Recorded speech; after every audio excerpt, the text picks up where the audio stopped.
I'm joined now by Murat Aslan. He is an assistant professor in the Department of Security Studies at the Kalyoncu University, and he joins us from Ankara. Good to have you on the program with us. Talk to us more about these PKK hideouts in the Qandil Mountains and in the Makmur camp. How critical are these areas in Turkey's fight against the PKK?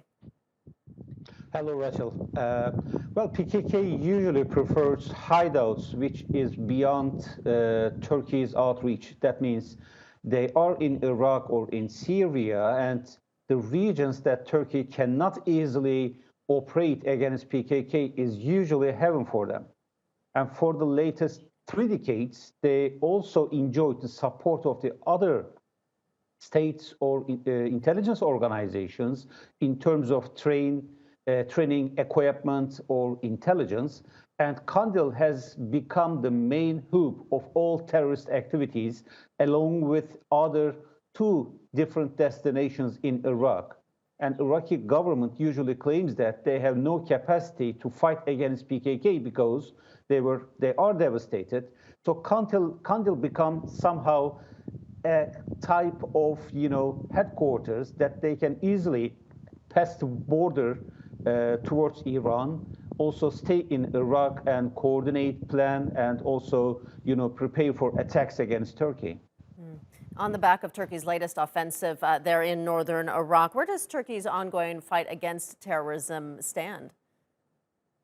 Well, Turkey preferred 2 different approaches for the last 1 decade. The first one is to clear all terror cells inside the country by means of police forces and gendarmerie.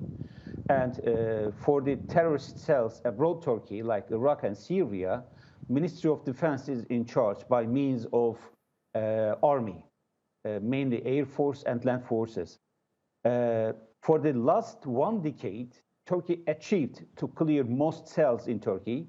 But, in Iraq and Syria, there is a gap in terms of sovereignty of the states, occurrence of the other terror cells, and also existence of superpowers or regional powers like Iran, Russia, and the United States. So it hardened the fight against terrorism, especially against PKK. In these regions, though, Turkey seems committed by means of technology and intelligence-based operations. And I think it will keep continuing in the coming decade. And how much of a threat does the PKK currently still pose? The initial purpose of PKK was to mobilize the overall public against the government in Turkey, but they could not achieve it. It has been 35 years. They started this act, but they could not mobilize a whole town or whole village or, any portion of public. The second aim that they wanted to, achieve during 3 decades was to devastate the Turkish army at the southeastern cities of Turkey, and they could not achieve. But they retreated out of Turkey and based in Iraq and Syria.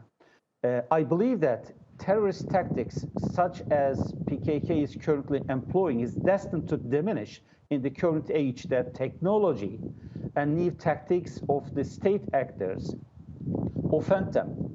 But PKK is still practicing, the Cold War type tactical procedures that, they just harm a small unit or a small portion of their targets, but nothing less.